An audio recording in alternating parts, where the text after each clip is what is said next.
वैद्यकीय शास्त्रालाही आव्हान देणारी घटना नागपूरमध्ये घडली आहे। एका महिलेच्या पोटात हा सांगाडा थोडके नाही तर गेल्या 36 वर्षांपासून होता। वैद्यकीय क्षेत्रातील तज्ञांना अचंबित करणारी घटना नागपुरात घडली आहे। या घटनेतील महत्त्वाचा पैलू म्हणजे शरीरातून 36 वर्षांनंतर सांगाडा बाहेर काढलेल्या महिलेचं वय 64 वर्ष आहे।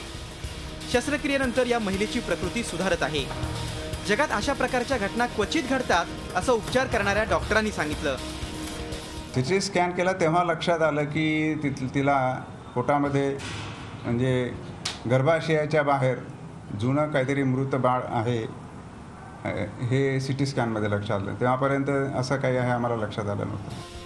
मध्य प्रदेशच्या सिवनी जिल्ह्यातील पिपरिया गावात राहणारी ही महिला गरोदर असल्यानं 1978 मध्ये नागपूरच्या इंदिरा गांधी सरकारी रुग्णालयात भरती झाली होती। पण गर्भाशयातील बाळ मृत झाल्याचं समजल्यानं तेव्हा संबंधित डॉक्टरांनी तिला गर्भपाताचा सल्ला दिला। पण गावात राहणाऱ्या या महिलेनं हा सल्ला धुडकावत गर्भपाताकरिता गावठी उपाय केले। गेल्या काही दिवसांपासून पोट दुखत असल्यानं ती रुग्णालयात भरती झाली होती। आपण जे काही इलाज करतोय त्याला त्याचा रिस्पॉन्स मिळतोय, ते बरं होत आहे। काही दिवसानंतर काय होतं की आतमधले जे मांस असते मांसपेशी सुद्धा तिच्या गळून गेल्या, जे काही ऑर्गन्स असतील ते सुद्धा गळून गेले हळूहळू। त्याच्यामुळे तिला वाटलं की ते कमी होत आहे, पण आता तिला जेव्हा पुन्हा दुखायला लागलं त्याच्यामुळे ती पुन्हा आली। आवश्यक चाचण्या केल्यानंतर महिलेच्या पोटात गोळा असल्याचं डॉक्टरांना समजलं। तो गोळा म्हणजे मृत बाळाचा सांगाडा असून गर्भाशयाच्या बाहेर तो असल्याचं लक्षात आलं।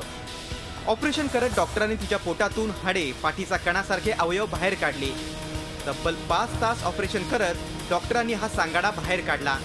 कुठलाही त्रास न होता हा सांगाडा तब्बल 36 वर्ष या महिलेच्या पोटात कसा राहिला हे डॉक्टरांना देखील न समजलेलं एक कोडं आहे। अखिलेश हळवे, झी मीडिया, नागपूर। झी 24 तास रहा एक पाऊल पुढे।